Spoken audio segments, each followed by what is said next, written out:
Hey, this is Dr. Ben with Healthy Feet Podiatry. If you have a diabetic foot ulcer that's been underneath your big toe for a long time and just not getting any better despite conservative care, you gotta watch this video. It's pretty necessary at this point that we need to undergo surgical intervention. Otherwise, the longer you wait, the higher chances of that ulcer getting infected, getting down to the bone, that'll end up in an amputation. This video will save your toe. What's going on, guys? Dr. Ben, Healthy Feet Podiatry. We got another special treat for you today. You may or may not recognize this foot. I previously did a procedure on him last year to debride his wound. He had a diabetic wound. Let's take a look real quick. He had a diabetic wound, so it's been coming and going. It actually heals up, but then every once in a while it'll come back, and he's tired of that.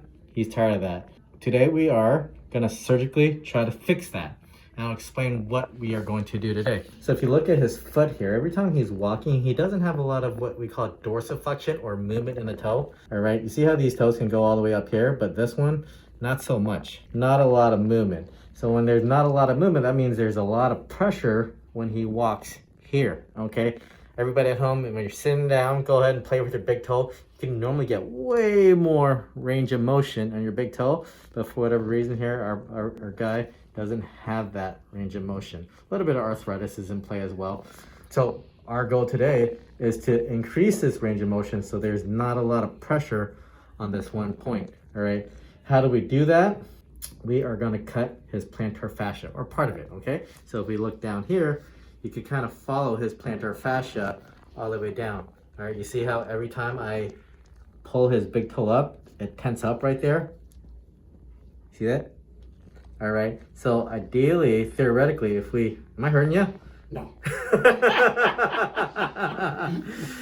Theoretically, if I cut the ligament here, that should provide more range of motion up here, okay, see?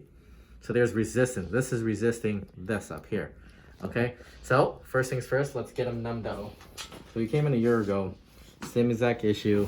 Got it healed up. He heals up. We know he can heal.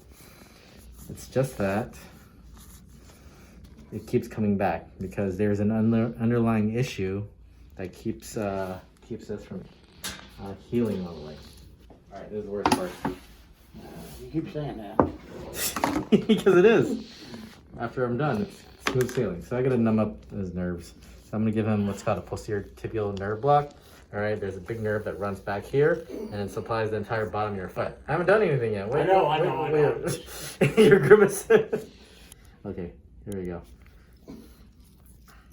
You'll stick a little burn, okay? I see you pulling away. Don't pull away. All right. So we'll just fill this entire canal here. You right? Mm-hmm. Make sure you breathe, though. All right, instead of re-sticking him every time, we're just gonna pull that off, put another one on. And the worst part about this is actually the medicine burning, but you don't want to get stuck a million times either. We did this to each other in school, so I know. And later on we'll come back in and we'll do one up here as well.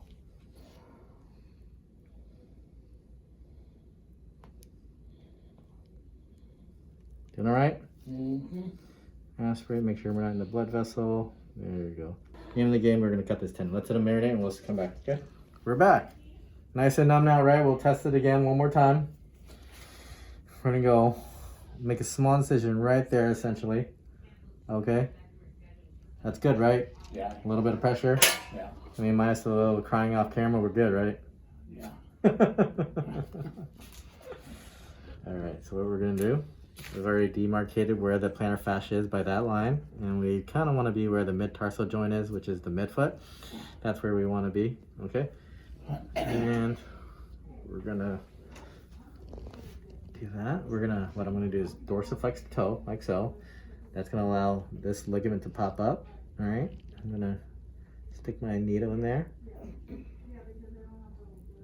How's that? Mm-hmm. Go ahead. All right, good. And if you get really, really close, you can kind of almost hear you have to do something else. It's one of those procedures where you don't really burn any bridges.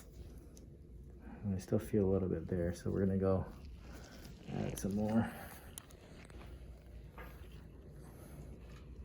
You don't really burn bridges. No. The ligament's still there. Let me come back in here.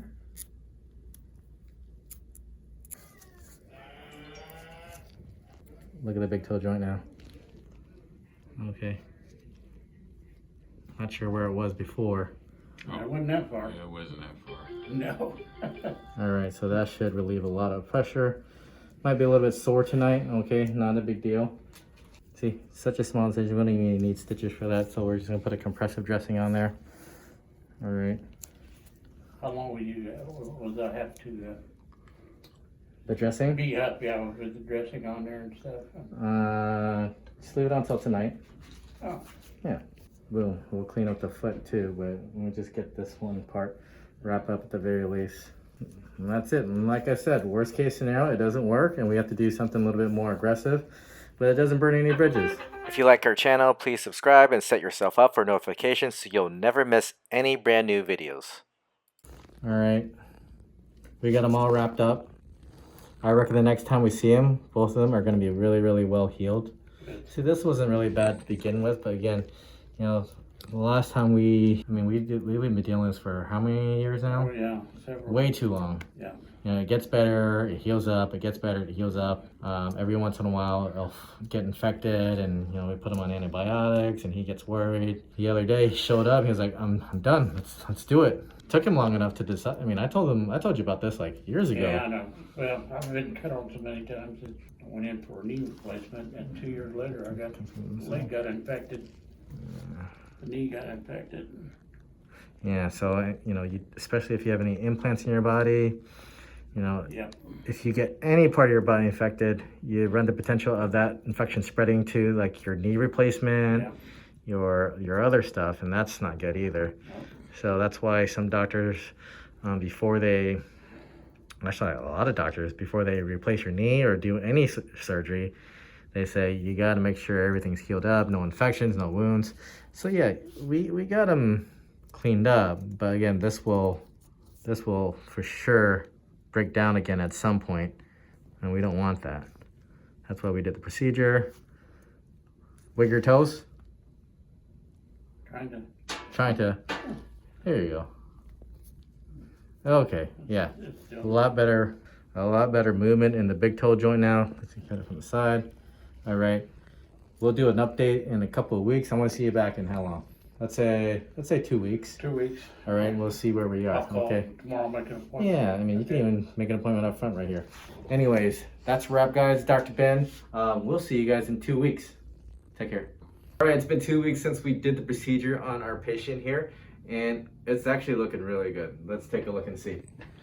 So, this callus now completely healed. We've been dealing with this for the past at least year, 2 years, on and off, right? It would heal, it would close, it would heal, it was closed, but like seriously, right after our procedure last week where we cut the tendon down here, which is completely healed. See that one? Take a close-up look. You barely see the incision.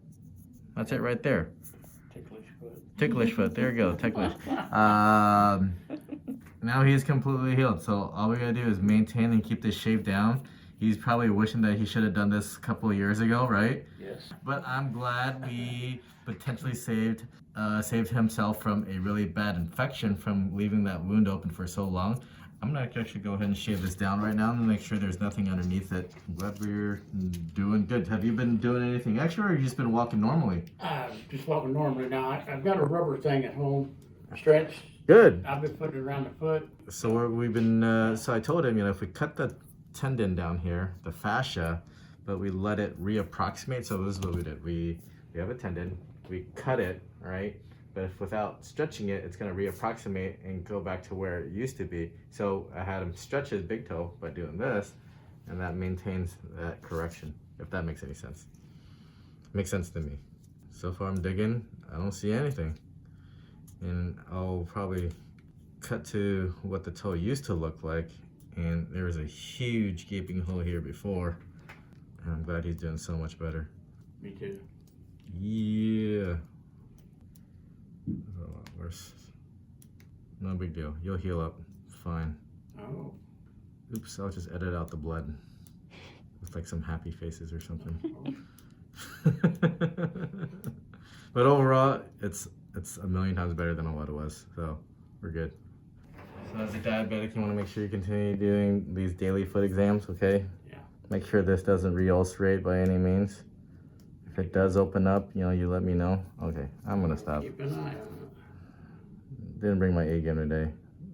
Overall, 10 smaller holes and not one big gaping one. So I'll take that any day, okay? Yay! Cool.